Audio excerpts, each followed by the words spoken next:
If you have ever felt like your money vanishes faster than it arrives, you are not imagining it. And here's the strange part. The very same force that quietly drains your paycheck is the force that can turn $35 a week into a portfolio larger than most people build in a lifetime. Time works against your wages. Time works for your investments. Once you see that split clearly, almost everything else about money starts to make sense. So let us walk through it honestly. We will look at the real pressure squeezing the American paycheck, how compounding actually behaves underneath all the noise, why most people abandon it right before it works, and what genuinely separates an investment worth holding for 30 years from a gamble worth forgetting. No hype, no secret fund, just the arithmetic that the financial industry would rather you found intimidating. Most people hesitate to invest small amounts because the number feels insulting. $5, $10. It looks too trivial to matter. But that hesitation is not really about the $5. It is about the pressure you are already living under every single day. Consider something as ordinary as groceries. Since 2020, American food prices did not rise politely. They climbed roughly 3.5%, then almost 4%, then jumped a brutal 9.9% in 2022, before cooling to about 5.8%, then 2.3%, then 2.4% in the years that followed. Stack those together, and the $20 of groceries you carried out of the store in 2020 cost you a little over $25 today. That is not a statistic you read. It is a feeling you get at the register. At the very same time, borrowing money got heavier. The Federal Reserve took its benchmark rate from near zero in 2020 to roughly 4% by late 2025. Every mortgage, every car loan, every credit card balance quietly grew more expensive to carry. And wages? Wages did what wages always do. They trailed behind. Year over year, pay growth has been hovering near 3.8%, barely shadowing short-term inflation and nowhere near the total climb in prices since the decade began. This is the squeeze. Your costs sprint, your paycheck jogs, and in that gap, most people conclude that investing is a luxury for other people. It is precisely the opposite. When your environment gets expensive faster than your income grows, consistency, not size, becomes the one lever you actually control.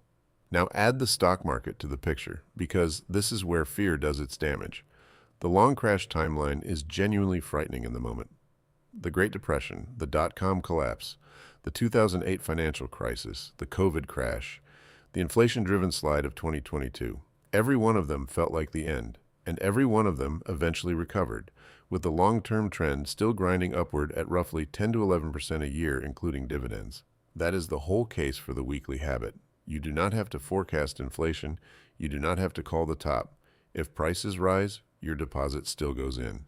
If prices fall, your deposit buys more. In a world that never stops shifting, a small, steady habit becomes one of the few financial moves you can genuinely rely on. Here is what almost nobody explains properly. Compounding does not grow in a straight line. It grows in a curve, and the early part of that curve is deliberately unimpressive. Picture someone putting $20 in every week. That is $1,040 a year, an amount most people spend without noticing. In year one, the contributions are that same $1,040, and the balance barely twitches, nothing dramatic. But the base of the snowball is forming. By year three, total contributions reach $3,120, and with dividends reinvested and those first deposits given a little time to breathe, the balance sits closer to $3,750. That extra $600 did not come from your pocket. That is the snowball starting to roll. By year five, contributions total $5,200, but the account is nearer to $6,850. Now, the snowball has weight. Each new deposit lands on a larger foundation. Each dividend buys more small slivers of ownership, and each of those slivers pays its own dividends. The first 5 years are not explosive. They are foundational. And that distinction is exactly where most people quit. Understand this, because it costs Americans more than any fee ever printed. People do not fail at investing because it is complicated. They fail because the early results feel too small to respect. You put in $20. The balance nudges upward by pennies. And your brain, wired over millions of years to demand fast rewards, immediately delivers its verdict. This is not working. We are built to expect quick wins, so slow growth reads as failure even when it is functioning perfectly. Then the market adds emotional noise. A sudden drop feels like an alarm. A recession headline feels like a warning shot. A volatile week feels like a signal to stop. But every one of those reactions comes from linear thinking, from expecting the market to move in tidy, predictable steps. It never does. Markets rise, fall, and shudder, especially in the early years when your balance is smallest and your nerves are rawest. The real shift, the one that separates the people who build wealth from the people who narrate their regrets, is deceptively simple. You stop measuring success week by week and start measuring it by consistency.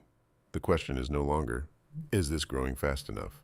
The question becomes, did I invest this week? That single reframing strips away the pressure to see instant progress and replaces it with a routine you can actually control. And it is that consistency, not cleverness, that eventually lets a portfolio outgrow a paycheck. Not because you outsmarted the market, because you outlasted your own impatience. Once the mindset is fixed, the question of what to buy gets far less mysterious. And here is the honest truth the finance industry buries under jargon. You are not hunting for the perfect pick. You are looking for a short list of qualities that create stability and durable growth. The first is diversification. That simply means owning a large number of companies instead of betting on a few. When a portfolio holds hundreds or thousands of businesses, no single failure can sink you. One company stumbles, another surges, and your overall progress stays steady. A broad index fund handles this automatically. No crystal ball required. The second is broad exposure, which is not the same thing. Diversification is how many companies you own. Exposure is what kinds. Markets rotate. Some years the giants lead. Some years the mid-sized companies take over. A resilient portfolio spreads across company sizes and sectors, so you are never entirely dependent on whichever slice happens to be in favor. The third is real historical performance, meaning businesses that have actually grown their earnings over decades, not stories that trended for a quarter. The fourth is dividend growth. When companies raise their payouts year after year, those rising dividends buy more shares, and more shares pay more dividends, tightening the compounding loop. And the fifth, the one people ignore until it has quietly robbed them, is low fees. Even a small annual fee compounded across 30 years can swallow a shocking share of your returns. Low-cost and zero-fee index funds simply keep more of your money working for you. Put those 5 qualities together, and you get something unglamorous and powerful. A portfolio built to survive downturns, capture the long climb, and compound steadily while you get on with your life. So let us run the arithmetic the finance channels wave at you without ever slowing down. Take Josh. Josh invests $5 a day, which is $35 a week. It is the kind of money that disappears into a coffee habit without protest. Assuming a long-term average return in the historical range of roughly 9% a year, here is how the curve behaves. By the end of year 1, Josh has contributed about $1,800, and the compounding has barely begun. By year 10, his portfolio is projected near $32,000, with reinvested dividends finally building real momentum. By year 20, Josh has contributed $36,500 of his own money, but compounding has pushed the portfolio toward $160,000, throwing off nearly $9,000 a year in dividends. And then the final decade does the thing that sounds impossible. By year 30, the projection reaches roughly $942,000, paying around $98,000 a year, about $8,000 a month in dividends alone. Sit with the breakdown. Over 3 decades, Josh put in $54,750 of his own money. Subtract that from the total, and roughly $887,000 was created by nothing but reinvested dividends, compounding, and decades of patience. The overwhelming majority of his wealth did not come from what he earned. It came from what he refused to interrupt. Now the fine print, because this channel respects you enough to say it. That is a projection, not a promise. Markets do not deliver a smooth 9% every year. They lurch. Some decades disappoint. Taxes, fees, and your own panic can all take a bite. The specific number matters far less than the shape of the curve. And the shape of the curve is not really about money at all.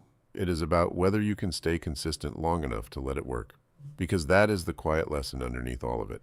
The market does not reward the smartest person in the room.